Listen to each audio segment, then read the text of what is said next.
Hey y'all, so let's pick back up. The Message translation again saying that you're not just barely free. Because of the sacrifice of the Messiah, you are abundantly free. And he thought of everything. There's not any piece that was left out. He provided for it all. Now, John 8:36. This is a really neat just account. You know this verse, and it says that if the Son makes you free, then you are really and unquestionably free.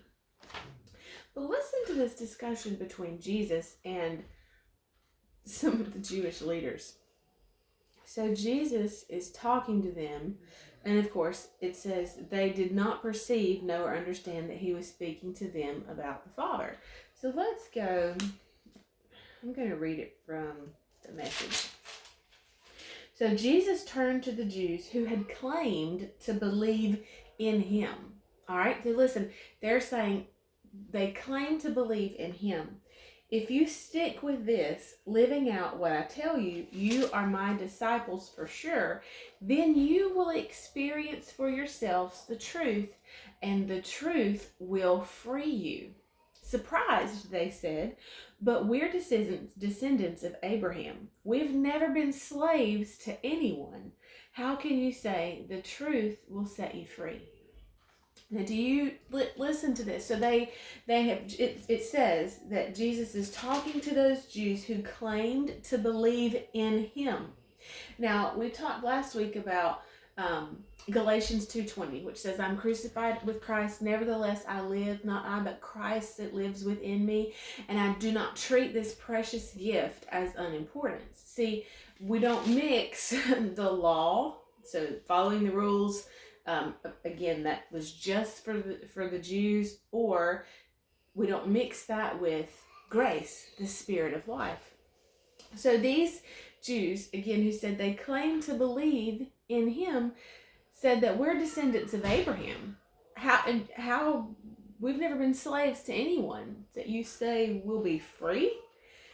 And Jesus says, I tell you most solemnly that anyone who chooses a life of sin is trapped in a dead-end life and, in fact, is a slave.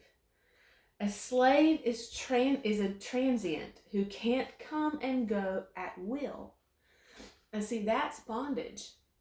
And he's trying to explain to them. And of course, this was also very different because as Jews, descendants of Abraham, they were the free people. We said, we've never been slaves to anyone. But Jesus wasn't talking about their heritage. He wasn't talking about their pedigree. He wasn't talking about their background or their genealogy. He was talking much deeper than that. And so it doesn't matter who your grandfather was or your great-great-great-great-great-great-great-grandfather was. You have still been born into a life of sin. And so it was going to take believing in Jesus, receiving this truth, and allowing truth to make us free, not just because of who we are. And my Caleb is really trying to get in. Here. So it didn't really matter that they were descendants of Abraham. But Jesus says, if you're choosing this life of sin, you're really trapped in a dead-end life.